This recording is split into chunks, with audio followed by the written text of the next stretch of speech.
Assalamualaikum warahmatullahi wabarakatuh. Sebelumnya, perkenalkan saya Raudatul Jana dari Fakultas Ilmu Sosial dan Politik, jurusan Administrasi Publik dari kampus Unihas Bengkulu.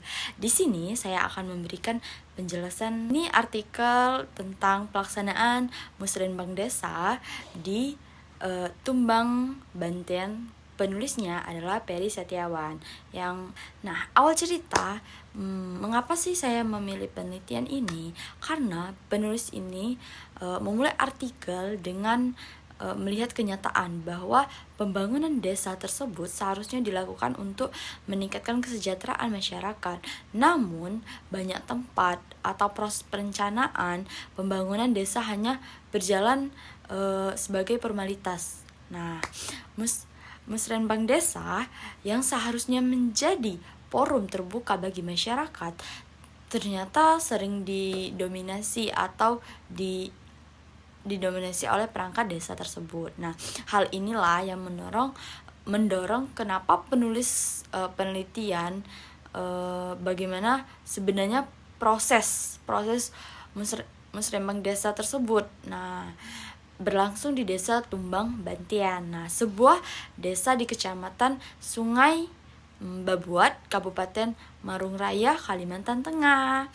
Fokus penelitian bukan pada hasil pembangunannya, tetapi bagaimana proses perumusan berjalan dari awal sampai akhir. Kedua, tujuan dan lokasi penelitian. Lokasi penelitian pada penulis ini adalah Desa Tumbang, Banten, Sungai Babuat, Marung Raya, Kalimantan Tengah. Penelitian ini bertujuan untuk melihat bagaimana alur lengkap pelaksanaan Musrenbang Desa tersebut.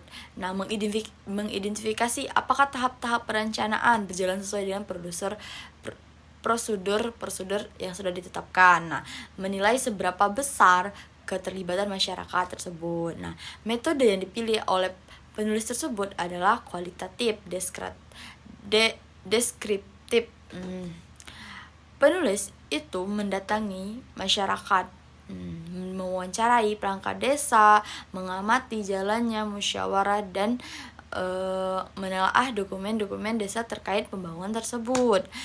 Kronologi jalan Musrenbang Desa tersebut adalah dari pendidikan awal, di mana sebelum musyawarah resmi digelar pada desa yang terdiri dari BPD dan perangkat desa lainnya.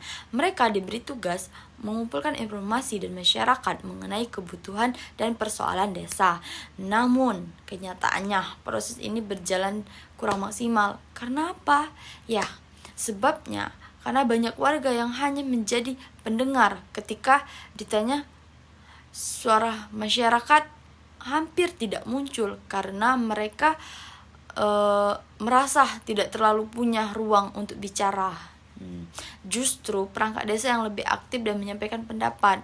Sedangkan di masyarakat tersebut banyak warga-warga tutup mulut gitu, karena dia tidak mempunyai ruang untuk berbicara atau mengumumkan pendapatnya.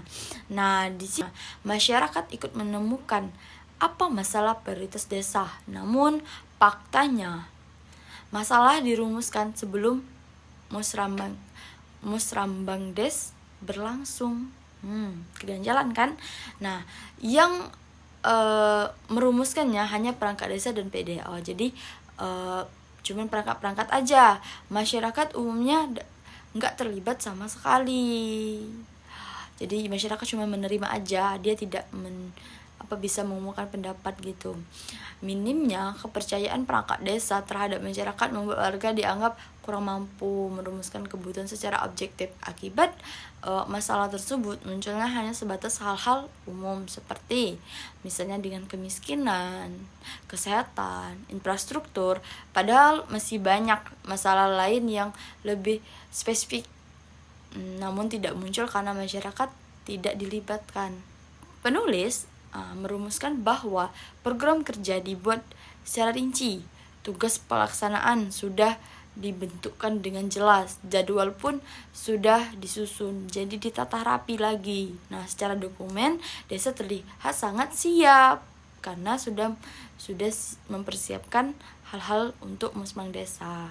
Tetapi rincian ini berasal dari rumusan masalah yang tidak melibatkan masyarakat. Artinya dokumen terlihat rapi tetapi akarnya belum kuat. Perencanaan anggaran pembangunan disusun bersamaan dengan program prioritas yang telah ditetapkan sebelumnya. Setiap kegiatan memiliki nominal dan pertanggungjawaban yang jelas. Namun kembali lagi, anggaran dibangun berdasarkan perencanaan yang tidak sepenuhnya mencerminkan kebutuhan masyarakat. Nah, jadi kesimpulan dari penulisan tersebut,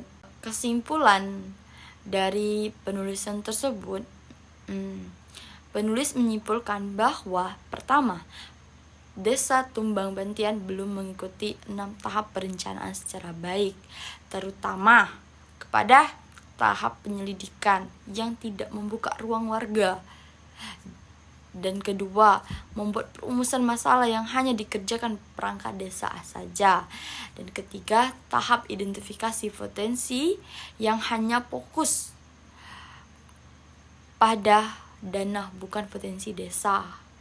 Dan selanjutnya yaitu Musbangdes masih cenderung top down, yang berarti keputusan lebih banyak dituntunkan di atas bukan dari masyarakat. Dan ketiga yaitu kurangnya kepercayaan antara perangkat desa dan warga menjadi kendala utama. Namun walaupun proses belum ideal, artikel ini menguraikan beberapa manfaat. Yang pertama, mendorong transparansi dan akuntabilitas. Musrenbangdes menjadi dasar untuk membuka ruang diskusi mengenai pembangunan, menjadi alat evaluasi desa, hasil penelitian yang membantu desa, titik lemah proses perencanaan tersebut. Nah, jadi itulah kesimpulan dari artikel tersebut. Nah, di kebijakan daeratif itu belum memenuhi persyaratan yang sudah saya jelaskan tadi. Nah, cukup saya akhiri tugas saya. Wabillahi taufiq wal hidayah. Wassalamualaikum warahmatullahi wabarakatuh. Bye bye.